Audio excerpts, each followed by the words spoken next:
everyone, and welcome to our Hangout. And so I'm just so delighted to have our guest, Dale Bell, who I have just met myself. And we have so many wonderful things to talk about because this is a human being who has gone, from what I have learned, just to such depth with such a wide spectrum of projects. And I specifically want to start off by talking about his projects in classical music, because this is our classical listening hangout. And so, Dale, the way I'd like to begin is as a composer myself, creating things, it takes to do things of depth takes a long time. I mean, unless you're Mozart or Haydn or Handel or Schubert, it takes a long time to do things that matter. And also in education for me, putting together a youth orchestra, seeing school music programs, all of these. I've learned it takes 10 years, for instance, to build a school music program, but it only takes 1 year of pulling the funding away to destroy it, and literally where you have to start from scratch. And so when you sent me your resume bio of everything you do, the work you did for the Kennedy Center just really stood out, because I think we've all been just dismayed and horrified with what has gone on this year, because this is something that has been built for decades into a cultural gem, no question, right? And we were seeing it literally dismantled almost instantly. And the work you did, with Bernstein, Leonard Bernstein, and Aaron Copland, let alone all the other great artists. I can't imagine things more important than that. So I'd like to know if you'd like to just start by talking to us about the story of how that came to be that you created this series, this televised broadcast series for the Kennedy Center. Okay, hold on to your hats. Early in my life, I saw a movie. It was called A Night to Remember.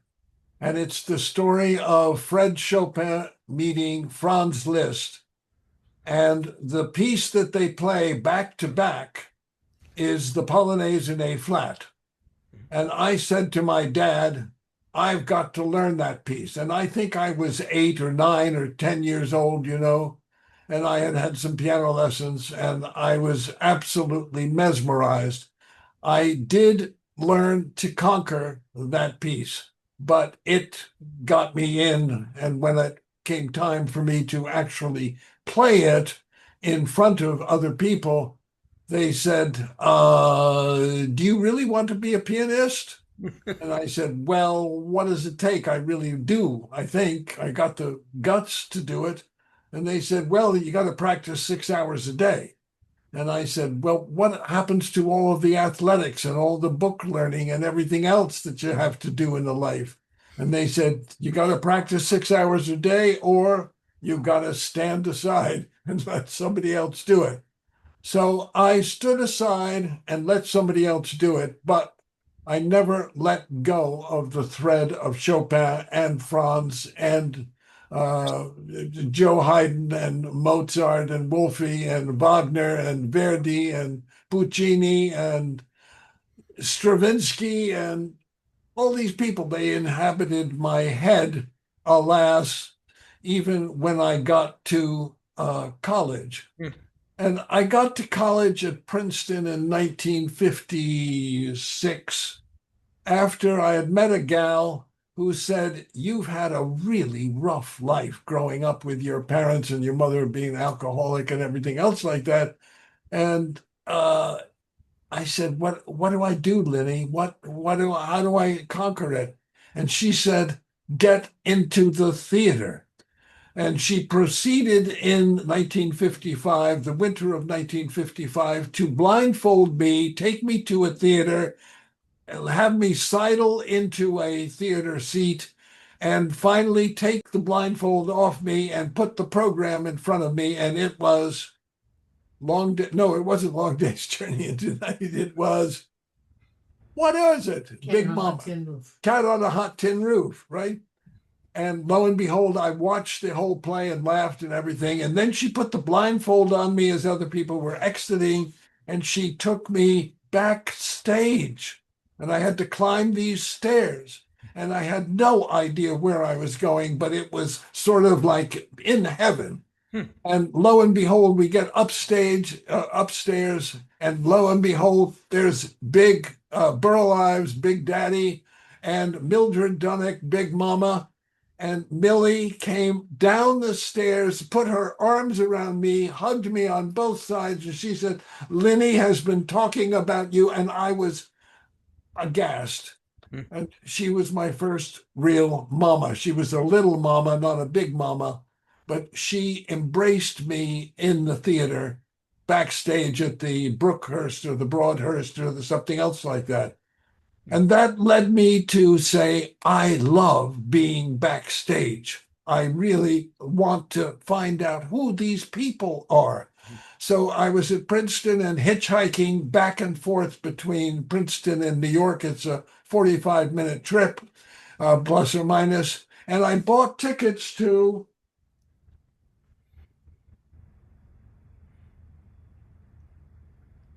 oh, here, how do I do this? No, no, it's fine. We see it clearly. Yeah. Okay. I bought tickets to this guy, because in addition to Chopin, I loved Shakespeare. They both sort of rhymed, you begin with the SH, and the CH. And when the program was over, I went backstage, duh, and knocked on the door.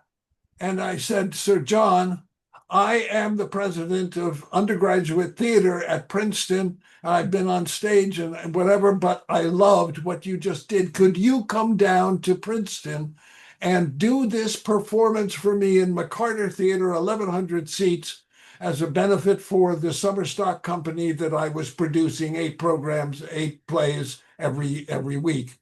And he said, "Oh, yes, but you got to talk to my agent." And I said, "Well, who's your agent?" And he said, "Helen Strauss at William Morris." And I said, "Oh, okay." And I loved the Princeton people. And off we go. And we parted. And I called Helen, and she said, "You've got to put money down in order to book him sometime." And this was kind of December-ish, 1958. Uh-huh. And the money down was $150, 10% of what his fee would be. I said, "He wants $1,500. It's preposterous. All he is he's a stool, and he's got a little light on him, and he's got no props, and there's no set, and there's no nothing." And Excuse so me. she You're said, already sounding like a producer, by the way. "Right." But I said, "Okay." Saul Hurok would say, "Go book him, get your $150, get it in a check form to Helen." So Sir John did come back on November, November 19th. Mhm. Very And well I done. put him into McCarter Theater. I had a sold out house. I had extra seats in the aisle. The university was pissed at me, but I knew that I had a gem. And that's the kernel. Mm, That's the kernel of how I got to the Kennedy Center. It wasn't easy. It wasn't straightforward. mm, But when I heard the applause at the stacked McCarter Theater, and I heard the university people getting pissed at me because I was diverting myself from studying and I was becoming an entrepreneur, I said, but I began raising money right then and there as the president of the undergraduate theater organization by writing letters to people like Josh Logan, Henry Fonda, Mel Ferrer, Jose Ferrer, Margaret Sullivan. Who is the guy? Doesn't matter. I And just want to interject and say, it sounds like you were putting in your 6 hours just in a different way now. for sure. And lo and behold, I booked Sir John the next day into a 750 seat hall at Princeton. And Goheen, the president, came out and applauded and said, "This is marvelous, marvelous, marvelous." So that was Princeton. Okay. Now it's 1960, practically 1960. And lo and behold, there is an election. And the election is for this guy. Well, I love this guy. I loved him so badly, so much, Hmm. that when I was producing my summer stock series of 8 plays, I forgot to look at a calendar. And I was producing An Enemy of the People at the same time that he was going to be on television with the Democratic National Convention. And he wiped out my audience. I had more people on stage than I did in the audience for the first 3 days. Until then, I was standing room only, and I had a Thursday, Friday, Saturday with seats in the aisles and everything else. And I learned another lesson about how you got to really keep your mind open. Hmm. So that was that. At Princeton, I learned about race. And I just love that your office is telling the whole story with you. this guy here, Gordon Parks, was my teacher. He was featured in Life magazine. He was writing stories and taking photographs. And the place where I would eat, not the fraternities at Princeton, not the clubs, but down on Witherspoon Street, which was the black neighborhood, there was a guy who was almost the mayor. His name was Burnett Griggs, and he ran the Imperial Restaurant. And he said, "You want a burger and a pie? Come on in here." And I'd been a hitchhiker during my summers. And he said, "Come on, just sit down, and this is my family." And lo and behold, for 3 out of the 4 years, I was learning race. And Life magazine would come in every week, and he and I would go and pore over it and look at the world through Life magazine and through the eyes of Gordon Parks. Burnett Griggs, the Imperial Restaurant, absolutely my second father, almost my true spiritual father. And I was in ecstasy. I would not have been in the right place at the right time to produce the movie Woodstock in 1969 had not I shared my life and he shared his life, Burnett Griggs, so that Gordon Parks was a guy who I met. I called him up. I needed someone to direct a little film that I was doing in New York City for National Educational Television. And lo and behold, Gordon was back from the Buenos Aires, the favelas, and he said, "I've got 10 days. What do you want me to do?" And I said, "I want you to come to Harlem because I've got 3 white guys and we're going into Harlem and we need a black guy." And he said, "I'm your man. So he came with us. I gave him the job of director. And lo and behold, he took my job and took it to Hollywood, met Kenny Lyman, and was the president of Warner Brothers. And Kenny signed him as the first black person to produce a film for a major motion picture studio. And I What said, year was that? "Oh," What year it was was called The Learning Tree. A Learning Tree, it was his biography. He produced, wrote, directed, and composed the music. And he invited me to the opening night in New York City on August 8th, 1969, which was, count them, less than a week before the Woodstock Festival began. that? And he took me up on stage and he said, "I would not be here were it not for this white guy." And I said, "Oh, wow, wow, it's getting great." So Woodstock, we'll talk about Woodstock later, but Woodstock was put 40 people together without any money, without any gear, and have them trust you so that they'll go up and do what you want to do. Some people covering music, some people covering anthropology. So Woodstock happened. It opened March 26, 1970, and it swept the world. It became the Woodstock Nation. The ethos, the glory of all of it, the music and the anthropology, particularly the Porter Sandman interview, which I had arranged because Tom Taggart was right there. And I asked him if we could do this. And like a good Princeton man, I shook hands with him and said, "We're going to film you." He said, "Oh, okay." And he went back in and brought his hose out and was talking to my cameraman, David Myers, there. Hmm. And I'm saying, oh my God, look at what we're doing here. Multiple camera crews were capturing all of this. And then, of course, this guy got up on August. This is me over here. This is me. On August 18th at 9 o'clock in the morning, and he played the Star Spangled Banner. And I just said to myself, oh my heaven, I have never, and I don't think there is anything that is even partially comparable to what he has just done.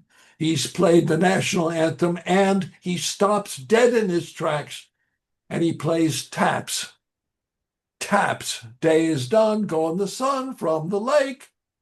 And what he's saying, I learned later through one of the percussionists who was on stage with him, Juma Sultan. Jimmy had a vision that could encompass the entire globe at one time. And he demonstrated that every time they were in rehearsal, every time he opened his mouth, every time he made a gesture. He was playing that if we keep the bombing up, which he had played in the beginning before he stopped, it's going to be taps for democracy and everything else that had happened since 1619 and everything that would follow it, even to today, right? And there we are. So that is 1970. The Before you night, go on, can I ask you something? yes, you can try. Yeah, no. This is well. You know what's so fascinating to me is because of this experience you had before. You were approaching Woodstock as a cultural phenomenon already from the beginning, as much as a musical phenomenon. So it just gave such a larger context for everything you were thinking and doing, right? Yeah. And not only that, Russell, but Liz and I at Thanksgiving Day, the Friday after Thanksgiving Day, were in New York City and we knocked on the door of Peter Gelb at the Metropolitan Opera. And I had been communicating with him a little bit, and he invited us in at 5 o'clock, and we were going to have 5 minutes, and we ended up with 20 minutes plus seats in his box to watch the opera for that night. But I said to him, I want you to know, Peter, that opera was on stage at Max Yasker's farm. I was singing In Jamisco from Verdi's Requiem as loud as I possibly could. Juicy Björling was my hero, or Mario Delmonico was my hero, and it wasn't even Luciano at the time, but this was, could Jimmy be asking when he says, excuse me while I kiss the sky? Is he asking for permission to play the national anthem as he is going to? And my answer is, duh, yes, of course. So I'm going to skip this decade a little bit until I get to WQED in Pittsburgh in 1975, because they want me to help them organize and to make films as the National Geographic specials were migrating from commercial television, ABC, to public television through WQED onto all of PBS and public media around the world. And I said, yes, absolutely, yes. And within a couple of weeks, they said, would you like to do this Hawaii film? And I said, yes, absolutely, yes. And within 2 weeks of that, I was on a boat in Hawaii, and there it was over my shoulder. That film almost took 2 years to film and to edit and to, get on the air, led me within 2 months to Tor Heyerdahl, the Kon-Tiki man who I had dreamt about when the Book of the Month Club came in 1950, and I read it over the weekend upstairs in my bedroom. And I just said, my God, Tor Heyerdahl, the hero of everything. So I came back from Mesopotamia and the Straits of Hormuz, which are where everything is now happening. And I was living in Mesopotamia, all the homes that had been discovered and written about by Wilfred Thesiger, the aide de camp to Lawrence of Arabia. He wanted to talk about uh, the people who lived in this kind of a place, and he did. And Tor was attracted to him. We built a ship which is up on top of Hokulea, and we sailed down the Shuttle Arab to the Persian Gulf, out through the Straits of Hormuz, across Oman, and into Djibouti. I got back to Pittsburgh, and lo and behold, they Transition. wanted me to, would I executive produce the Previn and the Pittsburgh series. Previn, they'd gotten an underwriter. Previn was going to come from Hollywood and engage with people, and he would be conducting the Pittsburgh Symphony in Heights Hall. And I said, yes, I can do this. This is like rolling over in a bucket.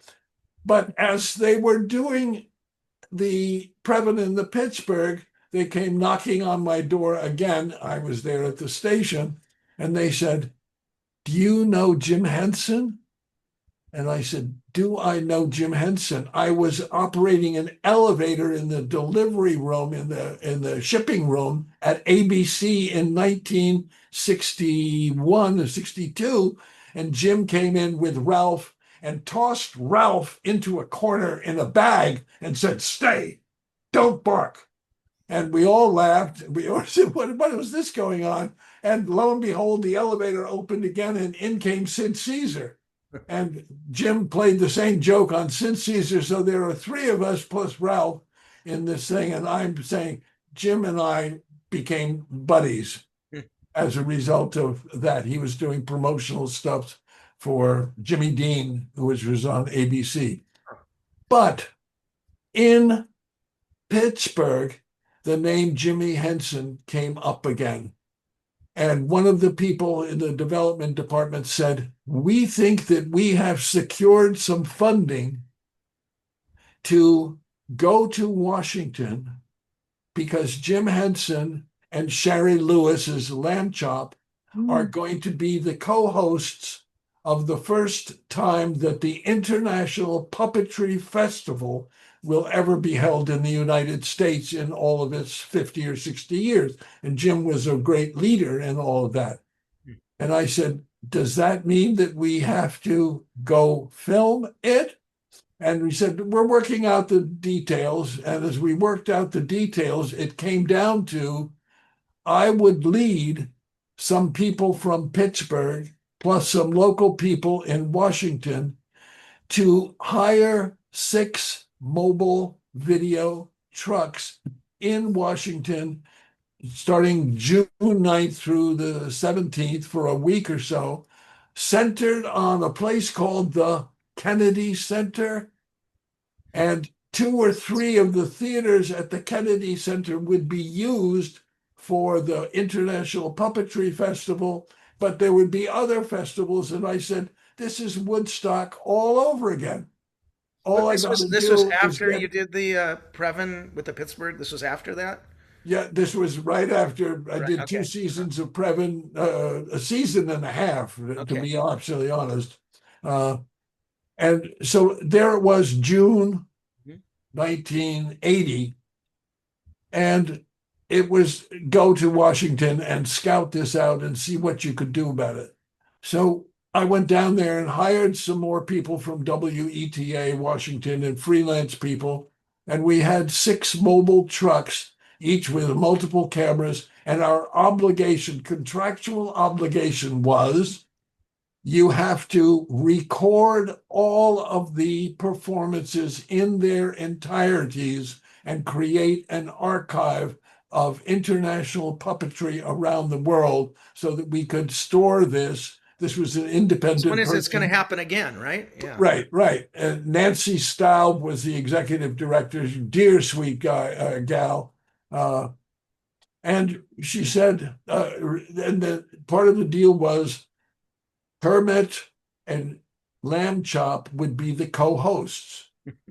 And I said, okay, why not? So I took a writer along with me, and we went down there. We were down there for 10 days in 3 hotels with 5 and 6 mobile trucks, recording absolutely everything that, crawled and music and everything else.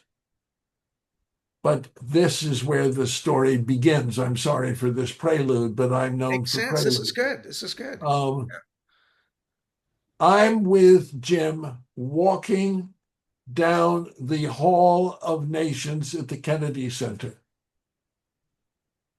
I've never been there. And I did not vote for this man. And I would not be in public television except that he was killed Mhm. on November 22. And I got a phone call at 6 a.m. the following morning from the president of ABC, where I was working. And Ali Treya said, "You've got to be in the office. You've got to be in the control room on the 6th floor by 6:30. We'll get you breakfast and everything else. I need everybody there. I don't even know what their skill sets are, but we know that stuff is coming in from all over the world." I'm there. I go upstairs. I go into this room. I've never been in a room like this before. There are 50 black and white monitors and a lot of people, men and women, obviously scurrying around. And somebody yells, "What is Khrushchev saying?" I forgot to mention in my prelude that at Princeton, I was taking Russian, Italian, French, and Spanish because I wanted to become Tor Heyerdahl with 7 languages, and I only got up to 5. Okay, so I It's an failed. important piece of information. However, Yeah. what was Khrushchev saying? What's Charles de Gaulle saying? No, no, no, no, no. I got my accent together. What is Spanish saying? A little Italian. And lo and behold, the next day, I'm writing up stuff about Lenny is going to maybe he's going to conduct the Verdi Requiem. We don't know. But lo and behold, it evolved that on CBS, it would be fed and it would be the New York Philharmonic and it would be the Mahler too. Too. And I said, "Oh my God, I remember a little bit about it in my music class at Princeton. So I'll write up a couple of sentences. What more do you need? I'd been in the promotion department at ABC, blah, blah, blah." So that's how I spent that weekend and got home just before Jack Ruby killed whoever was the other person, Lee Harvey Oswald. And I was wretched, absolutely, totally wretched as a result of that. Hmm. And I failed to mention that in 1968, was it 1968 in June, Bobby Kennedy was killed. And I had hired Bobby Kennedy in public media at NET to be a part of a smoking spiral documentary I had that I was producing around the world that proclaimed that we could get rid of cigarette advertising on television and cut down the death rate enormously. And Bobby agreed. He was there. I met his hand and I didn't interview him actually, but he was interviewed. So I had that contact Mhm. with him. Mhm. So there I am walking by the bust of JFK in the Hall of Nations. And I look at Jim and I say, "I'm sorry, I've got to leave you and Sherry. We'll get together in a minute, but I'm getting a fire hose of an idea. This place could be just like my summer stock adventures, 3 years, 3 summers, 24 plays in 24 weeks in summer stock at Princeton." And he said, "What?" I said, "Yeah, I've got to go see whoever the head of the thing is. It's the CEO, it's Roger Stevens." So I take the elevator upstairs, and Stevens is taller than I am, muscular guy.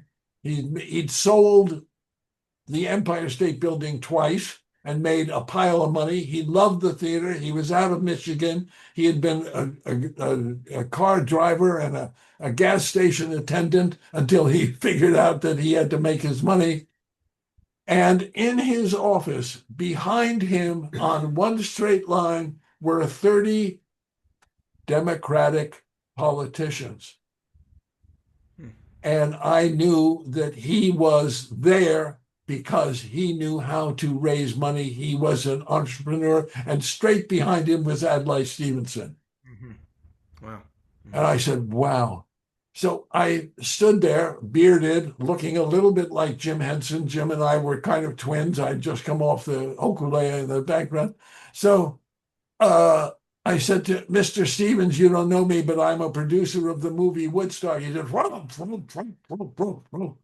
I said, what do you want? I said, I want to talk to you about the possibility of my raising a lot of money through my public television station and bringing it here to the Kennedy Center so we can give soul to SOUL, soul to the programming that's going on here, and that we can go backstage and humanize the music, just as I had been taken backstage on Had Caught on a Hot Tin Roof. Here's an opportunity. He said, "Hum!" He stood up, big tall guy, and I sat down on the big desk, and he said, "You're the 27th person who's come to me with this cockamamie idea. I don't even understand it." I said, "Out."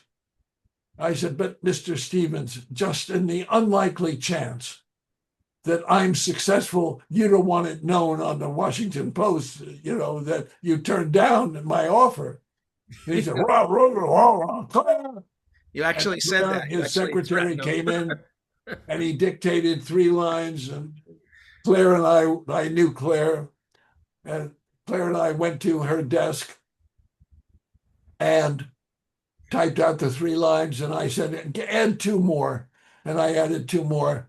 And I took it in, got Roger's signature on the bottom. And I said, you and the board of trustees will work with me and a board of WQED and PBS to make this happen if I bring in the money.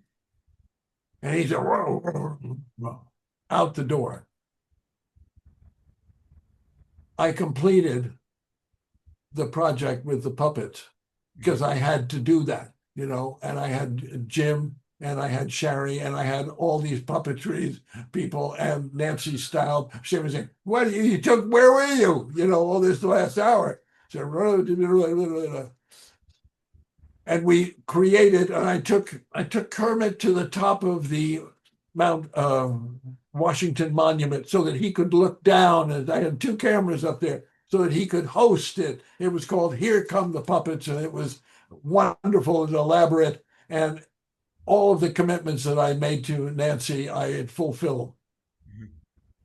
And then I called the head of the foundation at Shell Companies in Houston. I had been wooing her, WOOING, wooing her with the idea of trying to find something in Washington that would appeal to them because Shell was not represented on public television in any way. And Gulf was, and Texaco was, and Texaco was with the opera, and da da da da. And I'm saying, Shell and the Kennedy Center? Why not? Why not? Why not? That was your So vision. Doris said, "I'll meet you in New York." I said, I can't tell you this idea on the phone. I've got to meet you. So let's meet in New York. It's a neutral place. So I flew from Pittsburgh. We went to the Waldorf Astoria. In the basement is an elaborate Japanese restaurant that I had been introduced to a little bit earlier by a guy by the name of Rocky Aoki, who is the founder of Benihana. Hmm. And Rocky had worked with Zaitoichi, the blind beggar swordsman, in Japan with Muhammad Ali, and I had just edited the film that they had shot, but they had no idea of how to edit. And I brought in this gal editor called Thelma Schoonmaker, who got her Oscar with Woodstock and has now been working with Marty, all this period of time.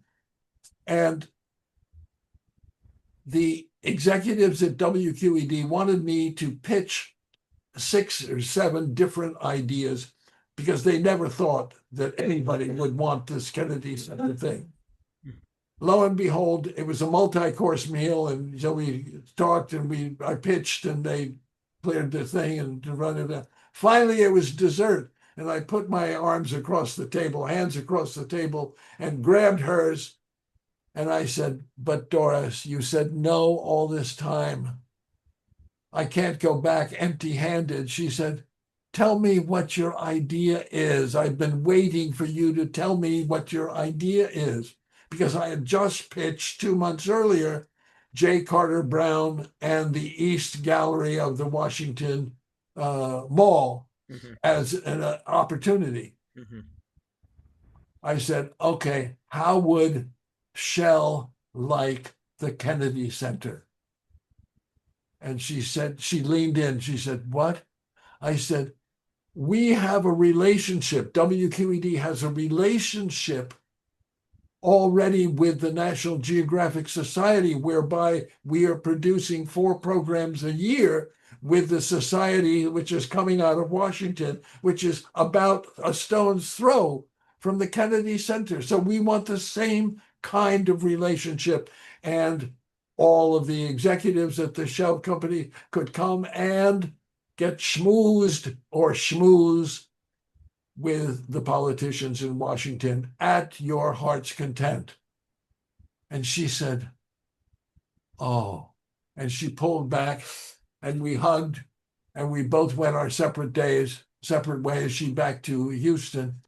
And there's no telex, there's no email, there's no anything else like this. And she calls me the next evening. She says, "Are you okay?" I said, Yeah. I said, "What happened?" She said, "John Bookout, the CEO, smiled." I said, "The Sphinx? The Sphinx smiled? What do you mean?" She said, "I think you should come down here on the next plane." So I said, "Oh my God, I think I've hit it out of the park." So, conferring with my dear executives at WQED, I brought the president of the WQED down with me. We picked up the phone halfway there, and we called CPB and picked up $500,000 a year from Lewis Friedman at the time. And we went up the 32nd floor of the number 2 Shell Tower, and John Bookout, who we had met before as I was pitching the East Gallery thing, he said, "I've got the board of directors here. The big table is out there, 25 people.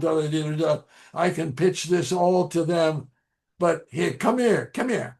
And we went into this closet out of sight of everybody. And he says, "Tell me it in one sentence."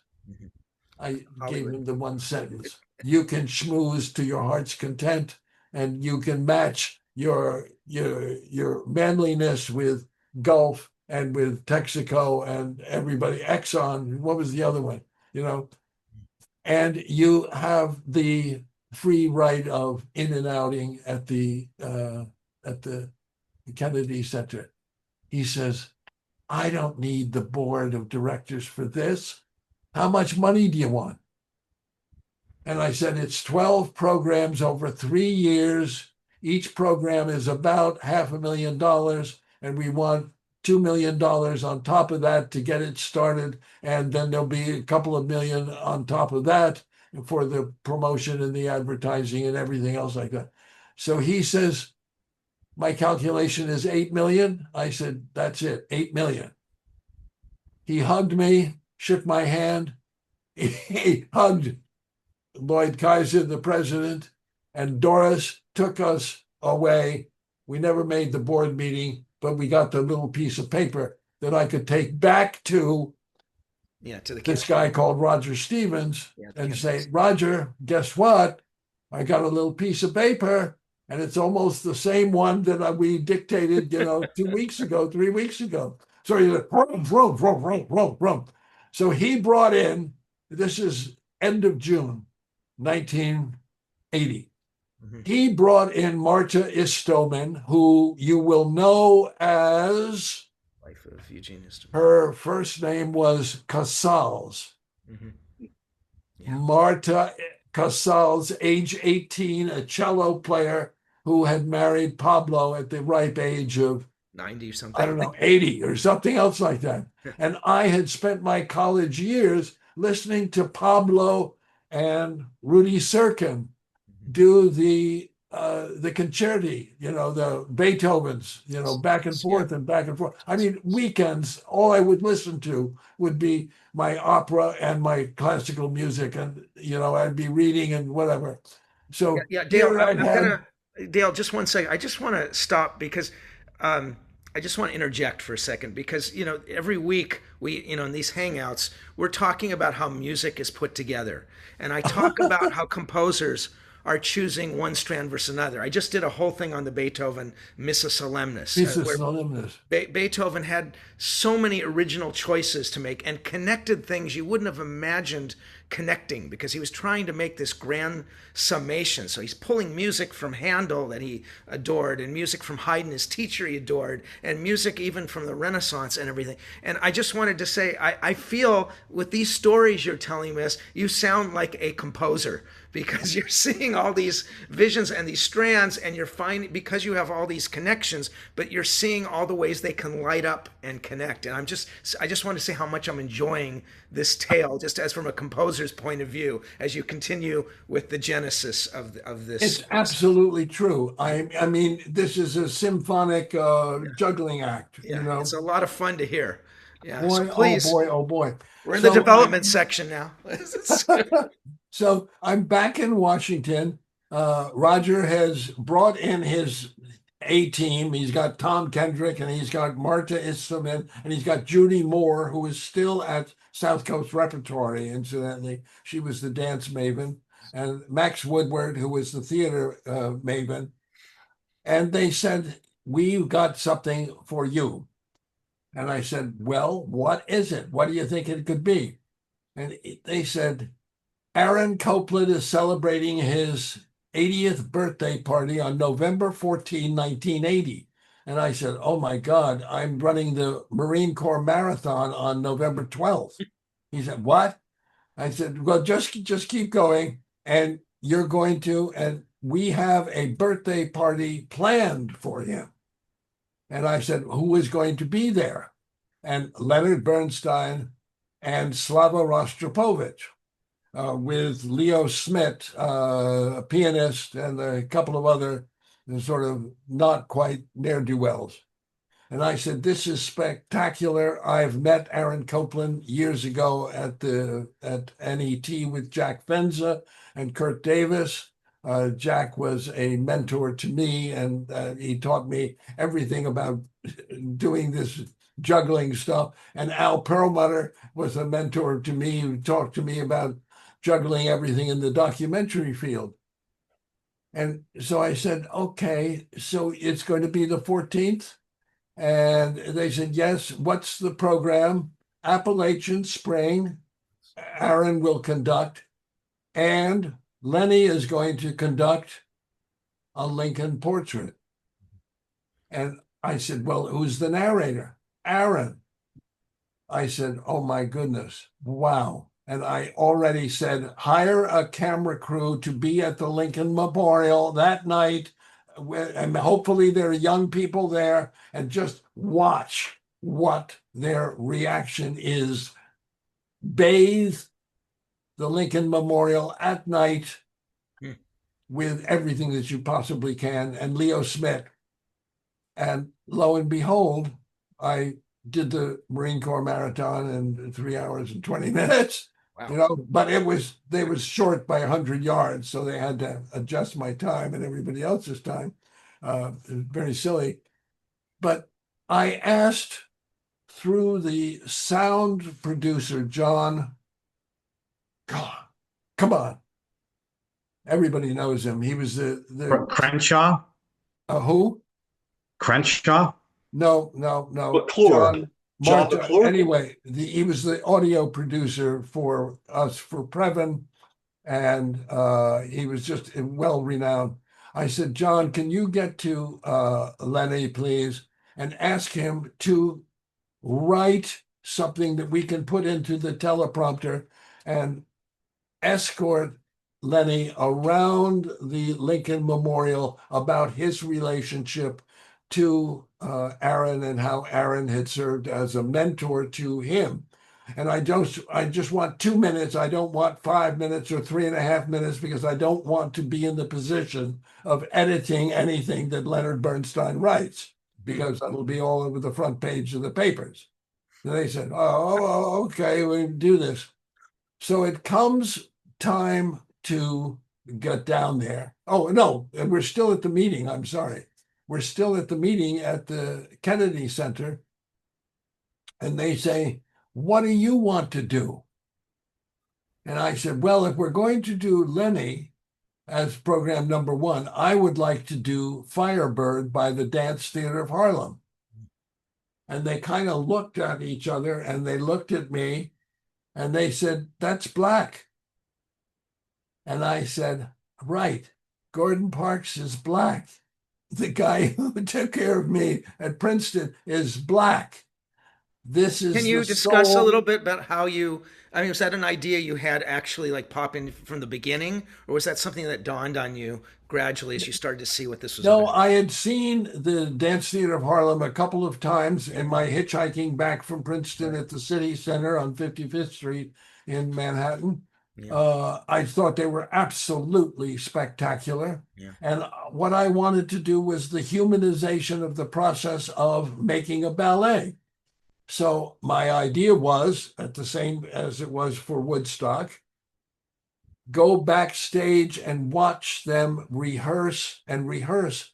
The guy who was their production designer was Jeffrey Holder, and I have a painting of Jeffrey's in the house.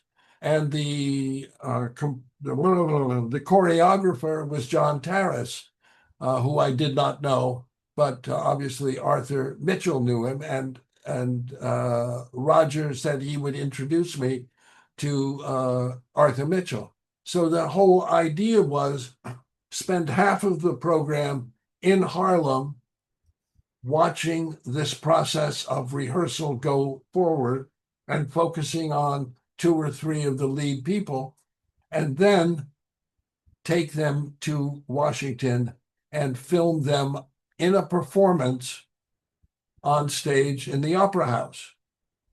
And as we began to do this, I also brought in one of my Steadicam guys from Woodstock. His name is Teddy Churchill, because I wanted Steadicam on the floor, on the dance floor, in the middle of all of the dancers, so that the audience would be getting an absolutely extraordinary view that they obviously could not get.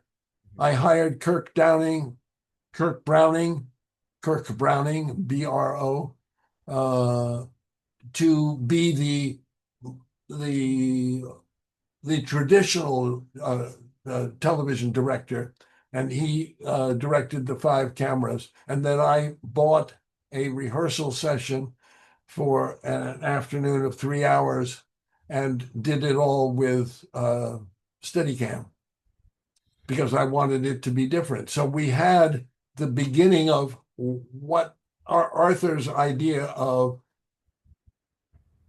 how he wanted it to look as transfigured by and transmogrified by me, who, and with Beverly Baroff, who was our producer, editor, and recommended by Arthur Mitchell. She's a wonderful, I'll say, white gal who Arthur had worked with a couple of years earlier, and the two fell in love.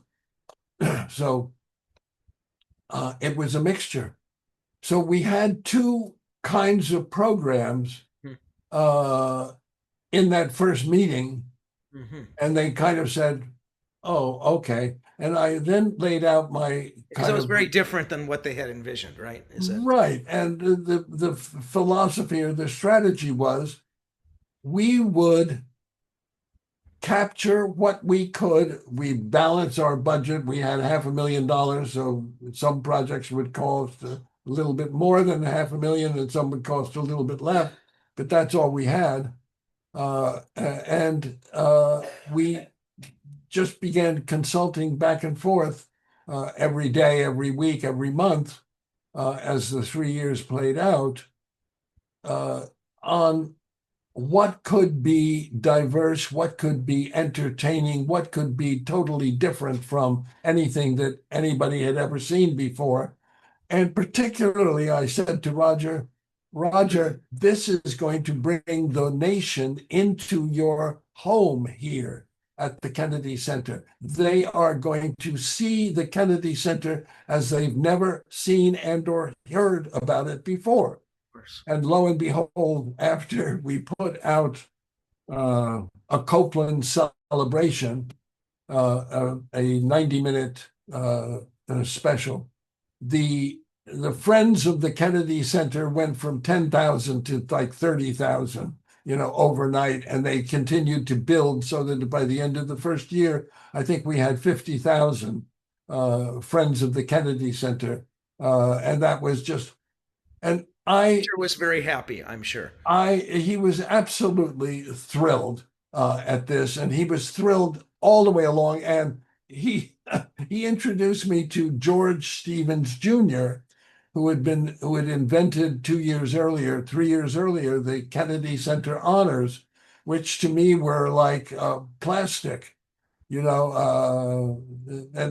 what's becoming now of the Kennedy Center. And well, we won't get into that because it's not quite. I really want that. What I do want to ask you though is, were you? I mean, I'm sure the answer is yes, but conscious that in addition to all the theatrics you were doing, you were creating a tapestry of a picture of American culture that really we've never, it's something we've always struggled to present with all its variety. And it sounds like because of all your experiences you've had leading up to this, you were in a place to be able to see all these multiple dimensions instead of just the dimension. Like for instance, the world I'm in, Copeland is the god, because that to me is American music, but that's still just one slice of it, And so I'm saying, when you were talking, with all the artistic directors, was that one of the things that was in the discussion of what is included about making American music? Absolutely, absolutely. We were, I was rejecting stuff because it wouldn't expand the vision, as possible, and other stuff I accepted. I went to because I kind of had to. I don't know whether I can do this by with my fingertips, but the last one that we did was UB Blake's 100th birthday party. UB Blake's 100th birthday party, and he died, alas, 8 days after he had appeared in this program. But I had a passion about classical Greek tragedy, and this guy here, where is he? I've lost track of him. Sir John Gielgud, right? Sir John Gielgud had been the director, dear Sir John. Not only had he done Ages of Man, but he had also in 1947 directed Dame Judith Anderson in Medea. And I heard through Roger's business partner outside of the Kennedy Center was Bob Whitehead, who had also been the first producer for the Lincoln Center Repertory Theater Group, which put on the Fall, after the Fall, the Arthur Miller play. And I had gotten inside Bob Whitehead's office, but was shooed out, and I never got a chance to shake his hand. So when Roger introduced me to Bob Whitehead, I said, damn it, I could have been working with you in 1962 or 1963 or whatever. But Bob and Roger were absolute wonderful sort of fathers to me. Uh, and Bob had married Zoe Caldwell, and Bob had been the producer of the first Medea that Judith had requested from Robinson Jeffers at the Tor House, TOR, the Tor House in Carmel. And I knew that whole history because at one point my father said, you know, the Gielgud played Mark Antony in the thing, and there was supposed to be another Mark Antony, but Dame Judith fessed up and said she could not stand whoever was playing Mark Antony, and she wanted to get Gielgud in. And so Gielgud, as director, knew the lines, and so he played it. You know, all kinds of wonderful stuff. We did the play. I took the play after it had won the Tony on Broadway. I had to wait 17 weeks by equity rules, and then take everybody who is in the cast and all of the production paraphernalia, the costumes, and particularly the set, which was like 20 feet tall and could not fit into any sound stage in New York City or Manhattan or Brooklyn. So I had to ship it up to Toronto. And there was somebody else in that studio at the same time, and they were supposed to be out. And it turns out it was Jim Henson. So Jim and I quarried and sparred and whatever, and finally he accelerated his thing because I had, 5 days of shooting, and I had the entire cast, and I had 5 cameras working and whatever, and editing it over the weekend. It was just unparalleled. I took it to Suzanne Weil, who was head of PBS at the time, down there, and she said, "This is the best thing that PBS has ever done." And I said, "You're drinking something, Suzanne." But she said, "No, this is just." And I did also a half-hour reflections on Medea where Judith and Zoe and Bob could interact and tell their stories and their, the marriages and the whatever. But that was Medea. Mhm. Igor Stravinsky. I was fascinated by Igor. So we had Firebird, which was a Stravinsky. And I said, I'll bet you in this 100th anniversary year of Stravinsky that Stravinsky had children. Please, I said to my team in Pittsburgh, find out, there was no Google at the time, find out whether he had children and get me one of the children. So 2 days later, Linda Blythe came in and she said, I think I found the right person. He's Sulima Stravinsky. He wants to speak Russian to you, but you have Russian, but he can also do French, so he doesn't speak English too well. So I got on the phone with him. We had a 1 hour conversation. He was down in Florida, and I said, I want to take you back. I want to take you back to where your daddy composed. And he said, well, we're going to have to go to Moors in Switzerland. I said, okay, I know where that is, Lac Léman. He said, yes, we get on an old boat and we travel around half of Lac Léman. And I said, okay. And I took a cameraman from Pittsburgh and Nicole Bach, who I had found through another friend of mine. She was trilingual, like I am, sort of.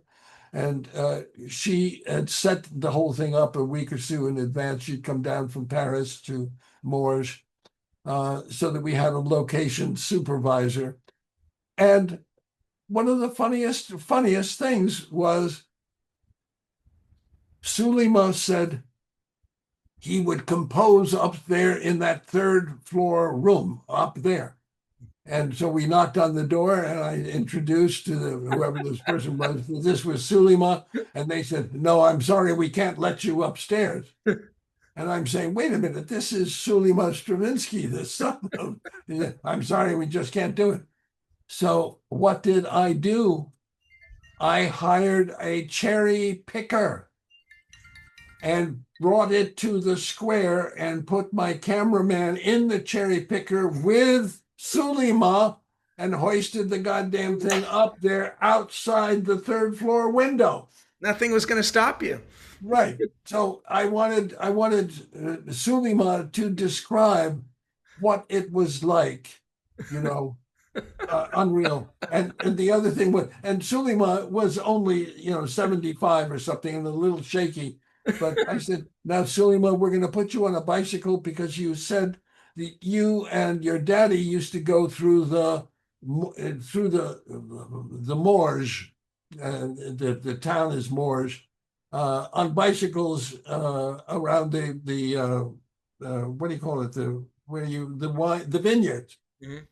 So we got Sulima onto a bicycle, and I put my cameraman onto a bicycle, and the two of them traipsed each other into moors and into the vineyards. And lo and behold, what do we encounter but a little park down by a river?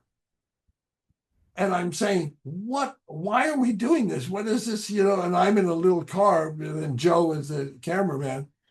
And Joe says, there's a puppet over there.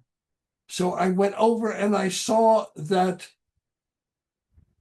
there was indeed a puppet show going on in this Moorish park. Mhm. And it was, there's a name, and I don't remember what it was, but it's a Stravinsky. Come on, peace. In Petrushka, you mean? Petrushka. Petrushka, yeah. Petrushka. Okay. And so that's the little music. And I've got Sulima walking into this park and the puppetry and the everything else. And we cut to Pinky Zuckerman at Dumbarton Oaks doing L'Histoire du Soldat with Tim Paradise, I think, and some on clarinet. Because that L'Histoire du Soldat was one of my absolute favorite pieces of all. Yeah. And of course, I had J. Carter Brown giving me permission to be able to use Dumbarton Oaks because it fell under his. So I did Igor, my son, my father Stravinsky was that one. We did Broadway So plays imaginative. Washington. Yeah. Mhm. Dick Maltby. Dick Maltby was the son of Dick Maltby Jr. was the son of Dick Maltby, the band leader. And I knew him from high school. I called him up on a Thanksgiving Eve and I said, Dick, I'm in town in New York. I need your help in identifying how to capture Broadway and take it to Washington to put it at the Kennedy Center so that we can really celebrate Broadway, which was one of my favorites. Well, lo and behold, we had a drink, and I called the people who he recommended, David and Jan Martin, who run a school out here and in New York called AMDA, American Music and Dramatic Academy. And they are up on Vine Street, exactly in the same building where we had rented Woodstock space in 1969, 1970. And Jan and David came back from their trip. They were on their way up to Vermont.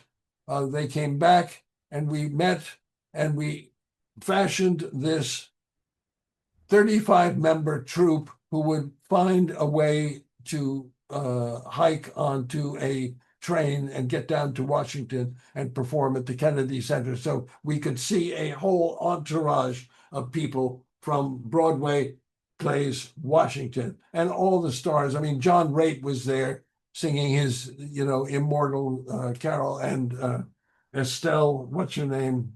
Elaine Stritch. Everybody was there. So we did Broadway plays Washington. We did U.B. Blake. We did, come on. Well, but while you're thinking, I have a question for you, and then Yeah, I yeah. want to have time to open it up to people responding because this is so much fun. It's incredible. I'm just trying to imagine all these projects you're doing, because they have different start and end times. There's a lot of things going on at once. How do you Oh, work? how to keep that so straight in your head. Is it all in your head, or do you have it blocked out in boards? What's your method of holding all of that together? Do you have one? Luck. Yeah, just because how do you keep? There's so many. It seems to me that you'd be so many collisions between all of the different things that you're putting Alas, on. I keep I try to keep notes, but I Mhm. lose track of where my notes are, So it's just and your head has that. it's in my head. Yeah, it's It's remarkable. really in my head. Yeah. And at Pittsburgh, I had a wonderful team. The my secretary at Pittsburgh, I trained.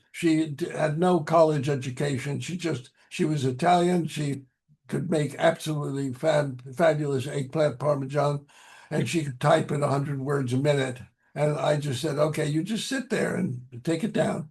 And it was like transcription. Uh,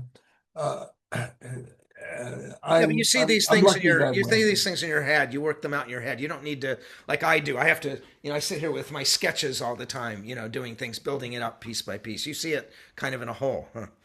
Yeah, That's I don't I interesting. want to let me see, and you'll find that I even have difficulty getting this thing, but let me go down through some of the thing. And Chuck, my one of my consortium members, is saying, make sure you ask him about Bernstein's mass. So yeah, we got to get to that. Okay, so okay, let's do Lenny's Mass. Okay, I John Mauceri was the conductor. Mhm. Okay, John Yeah, Mauceri, who had been trained by both Aaron and Lenny, Bernard Bernstein. and really Lenny, and he would become the conductor for the Hollywood Bowl, and we would, excuse me, we would become absolutely great friends. But and Roger Stevens was the producer of the Mass, and the Mass had opened the Kennedy Center in 60. 1971. I think it was September-ish, maybe a little bit later in 1971. There was dead silence at the end of it for about 30 seconds, and then everybody rose in unison, a standing ovation for 20 minutes because they were so smitten by what Lenny had done. Yeah. I had another idea. I said to Lenny, guess what? I'm doing it live on public television. I'm not going to go through rehearsals. Yeah, editing. I've got to put my cameras up and capture it, and I'll go through one or two rehearsals, but it's got to be edited because you've got 20 minutes in here that I can't handle. And he said, what? So I worked with my director, Emil Ardolino, a great dance director who's no longer with us, alas. And we went over the script and we went over the script and we went over the script. And we trimmed all of the non-human references. So we finally got it down to just under 2 hours. Broadcast. And I wanted a little promo at the top. I needed a minute or something to announce the thing on a live broadcast. Well, I'm in the truck, and I reminded Peter Gelb, who sits in the truck at the Metropolitan all the time, because it's the Action Central. And he, when the Mass was finished and we had given it to the country, the phone rang in the mobile truck, and I picked it up, and it was Lenny. And he said, boy, am I glad I left you alone because I want to preserve all of the cuts that you made. Mm. You you streamlined the essence down to its bare midriff. And I thank you, and I thank you, and I thank you. Now, he and I had tussled, Hmm. really, because I skipped over this thing on Copeland's birthday. I had Lenny and a dolly truck and a camera and two microphones and two cameras working as I tracked Lenny talking to the camera around the perimeter of the Lincoln Memorial. And it was 4 minutes, 5 minutes, whatever it was. And I just said, Lenny, I love you, but I can't use it. I'm not going to edit you. And so he got, He's upset at that. infuriated, uh, whatever. But I did take Aaron down to Lincoln Memorial, and the kids showed up, and they made this thing absolutely spectacular. Mhm. So,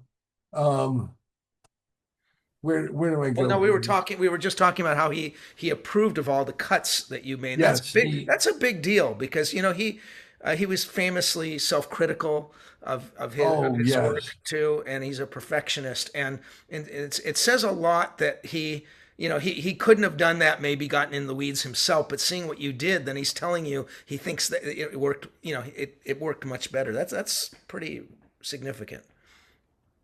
When I, my teacher Leon Kirshner and he were friends, and my teacher was complaining about his Age of Anxiety, saying it had such good stuff in it, but it really needed to be reworked. And Leonard Bernstein, Leon Kirshner would tell this story. Leonard Bernstein would archly at a party, he said to him, "Well, Leon, why don't you just rewrite it for me then?" And that shut up my teacher.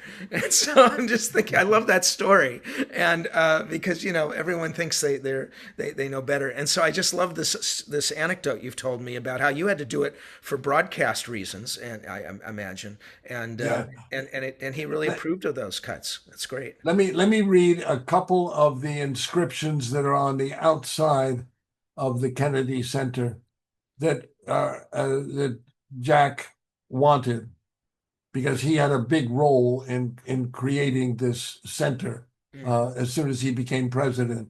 He says on humanity and art, I am certain that after the dust of centuries has passed over our cities, we too will be remembered not for victories or defeats in battle or in politics, but for our contribution to the human spirit. He also says, if art is to nourish the roots of our culture, society must set the artist free to follow his vision wherever it takes him. The life of the arts, far from being an interruption, a distraction in the life of a nation, is close to the center of a nation's purpose and is a test of the quality of a nation's civilization. And finally, I look forward to an America which will not be afraid of grace and beauty, an America which will steadily raise the standards of artistic accomplishment and which commands respect throughout the world, not only for its strength, but for its civilization as well. Yeah, You He even sound like him. That was amazing. So, yeah, he's such perception. yeah. This center, this public forum, Mhm. began in the 1910s and 20s. And Marian Anderson had, she was going to sing at the Daughters of the Revolution, or DAR, or whatever it was called, and they prohibited her. And Eleanor Roosevelt said, well, let's put you in front of the Lincoln Memorial. And Marian Anderson had 75,000 people. Let us remember that Eisenhower, yes, in Eisenhower in 1955, after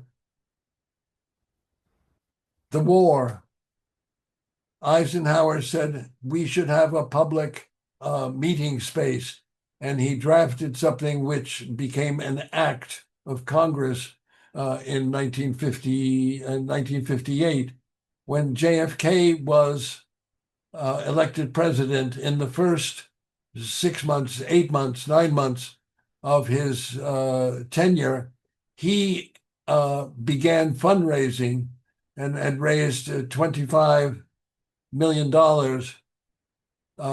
through intercity closed circuit speeches and gatherings. And I found that a copy of that tape in the vault at the Kennedy Center. I've never really used it, but it had JFK, it had RFK, it had Danny Kaye, it had Bob Newhart, it had a whole batch of Lenny was there. It was intercity. I think it was New York, Washington, and Chicago. They wanted to raise as much money as they possibly could. After Kennedy was assassinated, LBJ took it up, and I think LBJ did the gold-plated shovel, the same shovel that had been used for the Lincoln Memorial and for the Jefferson Memorial. So the Kennedy Center was built on tradition, on huge waves of tradition. And to think Yeah, go on. that it could be demolished with a wrecking ball. Mm-hmm. All of the people who have performed there, unreal. Yeah. Unreal. Those quotes you read couldn't be more crystal clear, and it just gets an ache in our, at least I sure in all of our hearts with what's going on now, because he had he had that Lincoln ability to put into just a few words the essence of everything that matters. And I want to thank you for reading those. Yeah. In your Massachusetts Boston accent. So let's open up for any of you who'd like to ask some questions to Dale. Feel free, have at it. This has just been so inspiring, I think. Russell, I have a great idea. Dale, you're a one-man festival of these stories here. This is wonderful stuff. And we still hear from time to time stories of prima donnas and superstars and high profile, Toscanini, Maria Callas. And I'm thinking that these people probably were more afraid of you than you were of them, okay? But how do you deal with that stuff? Do you get those giant egos and problems, and how do you how do you get around it? And did you have any good stories on it?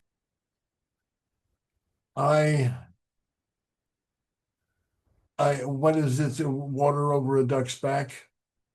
That's kind of who I am.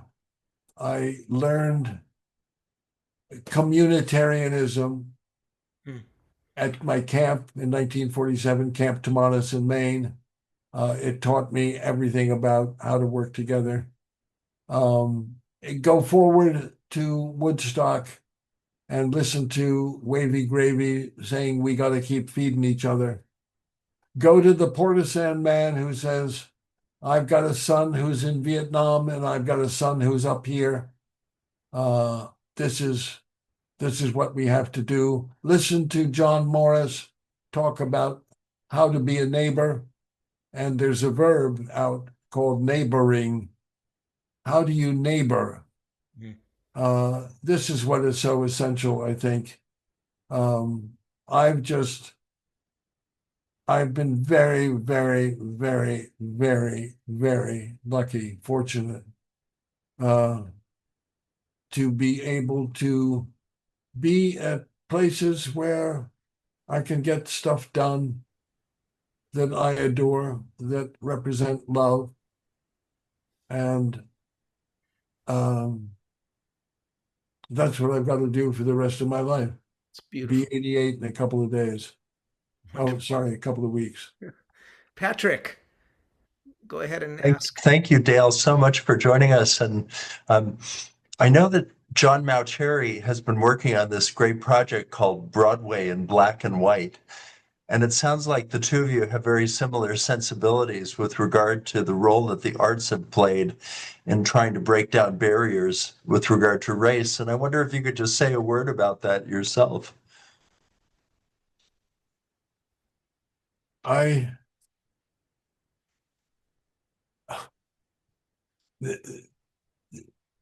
this is to me,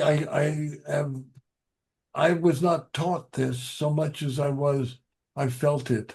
I watched it. I watched it take place, and particularly down at Princeton, where I don't think there were any black people, or maybe there were one or two.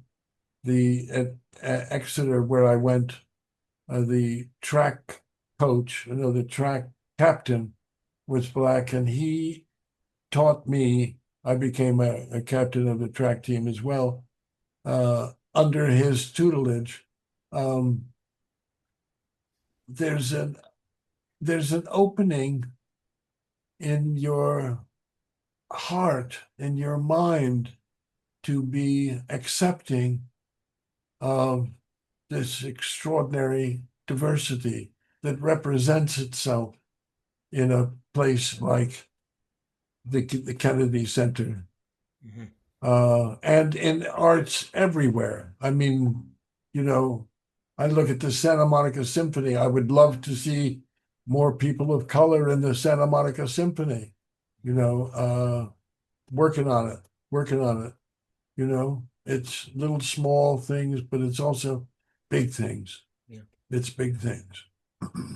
I just love that, what you were doing at the Kennedy Center, all of that's truly trickles down, unlike trickle down economics. We do take our lead from things like that, and it gives us a sense of decorum and things we want to aspire to, and that's why this is to me so tragic. Rachel, did you want to ask a question? So Yeah, I nice, had a so question. nice to see you, Rachel. Hi. Yes, hello. It's been a long time. Hi, Dale. I just was curious when you mentioned your earliest memory, it sounded like was this camp that you went to. You said in 1947, a humanitarian camp. So that would have been just at the end of the war. What was that like? Like what were the principles that they were teaching you? Was this a sleepaway camp? Was it a day camp? Like what did you learn there? Uh, I mentioned earlier that my parents were, quote, dysfunctional. My mother was an alcoholic. She loved a mirror, and she loved booze, and she loved cigarettes, and she was a funny woman, and she gave me height and lankiness and athleticness, but she was impossible. And my father, who didn't know how to cope with her, had to find soft places where we three children, siblings, could land. So he found three separate camps. We were separated by 2 years, but we were separated by, 10, 15 miles in the summer, because he didn't want us to be in a camp where we were competing against each other. That was kind of his rationale. And this was a camp that was set up on, I'm going to say, Native American principles. And one of the key ingredients to this was a Sunday night council fire where 75 campers and 25 or 30 counselors would gather in a circle in the woods next to a huge rock where there was a plaque, and we would put our hands on one rope and pull on the rope so that we could create fiction to ignite an ember that would be taken to the fire in front of the rock. One camp, 100 people, 200 hands, talking about what had happened that past week. And it was monumental. I mean, we had a chapel on sliced logs in the middle of a grove of trees where you could see the dappled lake below. And that's where there was no piano or anything. There was a harmonica that kind of gave you the, the chord that you were supposed to begin to sing with. It was absolutely plain. You had to learn how to get along. The bell in the middle of the camp on a little pond, Raymond, Maine, little pond, Panther Pond, and the bell would ring, every hour during the daylight, and that would mean you change your activity from swimming to sailing to handicraft to nature to riflery to archery to baseball to tennis to back again. And I had an archery counselor who kept moving my targets away. And as a result of that, I became an absolutely fabulous archer. But it was, there was no exhortation about this. This was a lesson in how to maintain and create harmony and the ability to work with each other. And I just went back, Liz and I went back August 4th last summer because they were celebrating something of the barn, the expansion of the barn, which had gone from this, now the camp is much larger. And I went up there with my camera and spent 2 days just wandering around, video camera, the steady cam. Some of your memories, finding places that. Oh, absolutely. And being able to, Liz had given me a big step ladder so I could climb the step ladder and look at all of the artifacts that were not only on the wall, halls of fame, plaques, but, canoes and boats and archeries and awards and stuff, home. I feel like those memories of not only the pushing of yourself physically, right, that you're doing as an individual activity, but also then coming together as a community to have that shared experience. Yeah, and that sense absolutely. of camaraderie, right? And I feel like that's one of the things in our discourse that is sort of missing in America right now, is that we have forgotten that, we're all working on things and they're not always going to be the same. But at the end of the day, if we can all come around a campfire, maybe you could actually have a conversation and a dialogue. I don't know. Absolutely. Yeah. That's what it was. That's beautiful. Did Thank you you. stay in Yeah. contact with a lot of those your fellow campers as the years went by? I'm curious. Some. I mean, I left in 1954 after 8 summers Mm-hmm. of being a camper, then being a junior counselor. And I said to myself, and to my father and mother, who had by that time been divorced, I want to go out and see people who don't look like East Coast golf buddies with, Mm-hmm. bank accounts. Yeah. And I began hitchhiking across the country Mm-hmm. during my summers, meeting people who would give up their bed after hearing part of my story. They give up their bed and said, "We'll sleep on the couch tonight. You get the bed this time, My So, brother did something similar for a number of years, and I was baffled by this. Like, there are certain people that can do this, that can just, maybe it's different slightly as a woman, but like just would go and just like stay with people. And like he ran with the bulls in Pamplona, and then he went, and like thankfully didn't tell me about any of this until after. But it sounds like, that's how you, right, by sharing your story, you are giving them something, and so they give you a bed, right? yeah, And it's an exchange. yeah, yeah. Yeah. It's an exchange of story. Mm-hmm. Yeah. Which is what you've done with us today. Thank you, Rachel. Thank you, Patrick. Oh, Patrick, do you want to say one other thing? Could I ask another quick question? Yeah, go ahead. I know that you have had a fascination with Charlie Chaplin. over the years, and I've always been intrigued that for somebody who was so creative, so popular, that he could have been successfully vilified in the 1950s. And I just wonder if, in light of what we're seeing right now, if you have any thoughts about how that happened and what its significance was. I think our society was trying to find out what its core was, what its heart was. And I think we get distracted from time to time. I think the essence is hands on a rope for a council fire, and distractions are there for us to measure and decide whether we want to partake in that or not. What can we do to help our neighbor? I forgot to mention, Jesus, Russell, you should have reminded me, I think. I drove down to Washington, D.C. for the birthday party for Aaron Copland with a guy called Fred Rogers in my driver's seat. Oh. Because Fred wanted to know what I was doing in Washington. He had heard rumors in the building because he shared the same building, but he and I had not really spoken a lot about this. And I said, well, Fred, you find yourself a hotel room in Washington and come on down. I'm going to drive down tomorrow.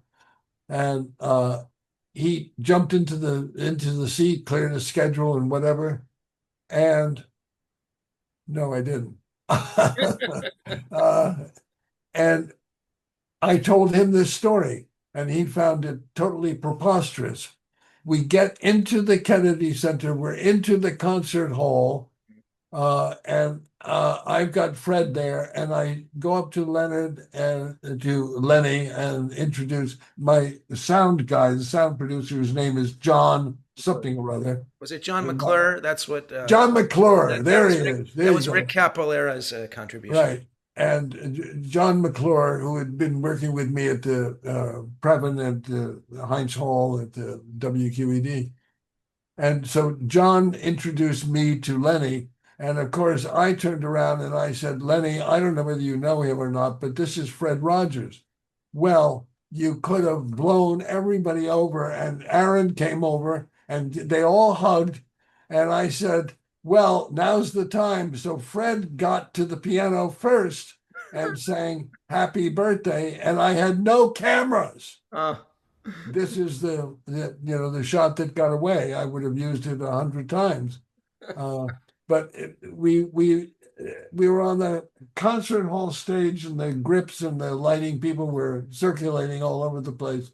And this was our time to be alone with our hands on the rope, And Fred stood by me backstage, and Lenny said, as Slava was introducing the fanfare for the common man, that was the big. Oh, and very funny, the National Symphony Orchestra had never dealt with us before, and they didn't know whether they could perform, whether they were going to get paid. They were sort of a little NSO novice group, of players. But Slava was conducting the fanfare, and Lenny was in the back seat watching the whole thing. And he said, this is a whole rock and roll concert out here, Marvelous. Absolutely marvelous. That's neighboring at the highest level, I would say. Dale. Yeah, Thank you so much. I'm ruminating here, but I can't find it on my computer screen. All of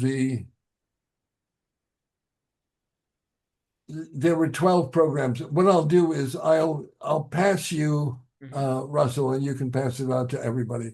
I have written a little treatise about each one of the 12 programs. Yeah, no, because please. I mean, Broadway Plays Washington was beyond repair. I mean, it was just colossal. And Duke Ellington, I had Joe, come on. I had Sarah Vaughan and Joe Williams, right? And I had Max Roach, okay, Yeah. and the Nicholas brothers doing a dance. And Bob Harridge was my producer. It was the last thing that he ever produced. Would he come down from the Kennedy Center? It would only take him a couple of days out of New York. And yes, he had so many awards. It was unbelievable. But Joe Williams and Sarah Vaughan in a duet. This was cracking open and putting soul, which is what I got from JFK and from RFK. Yeah, no, I hear that. I'm just overwhelmed and grateful, Dale, that you've taken the time to share all this with us. It also, for me, it's just been so fascinating to kind of get a glimpse into perspective from a producer's point of view, which is a different point of view than a creator. But it's just as big, if not bigger, in some ways. And I find that really, it's very inspiring. So I'd like to thank you. I want to thank all of you folks for being on. And yeah, we'll forward anything you send to me, Dale. It's really been an honor, and I just wanted to say thank you. Thank you for inviting me, Russell. We can do it again, and I can start in the middle. No.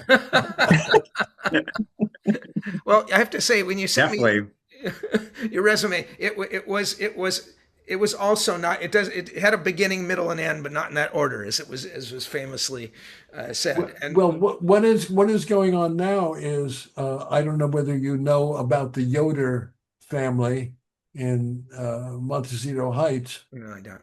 but this is a Polish family where the mom and the dad met at a Chopin competition years ago, got married, and they have three brilliant boys, sons, who are about 26, 24, and 22, each one of whom outdoes the other in pianissimo. And they are running something called Chopin Academy. And I've been filming them a little bit here, a little bit there over the years, because Liz and I met them at the Long Beach Performing Arts Center, I think in 2012 or something else like that. And they were an entr'acte and playing, of course, Chopin. So I heard that there was a ballad, or this was a nocturne, or this was something else. And we walked in, introduced ourselves, and we go to recitals at their home. It's just it's music. Sounds It's wonderful. Chopin. There is so many things going on in Los Angeles and Southern California that we're in a really wonderful renaissance here, and we Yeah. talk about this each week on our at our hangouts and everything. So I have to get going, but I want Hi, to say thank you so much. we will have you back, Dale. It was great. Everyone Thank loved it. you. And folks, I will see you next week. All right. Bravo. Thank you. Thank you so much. Thank you so much.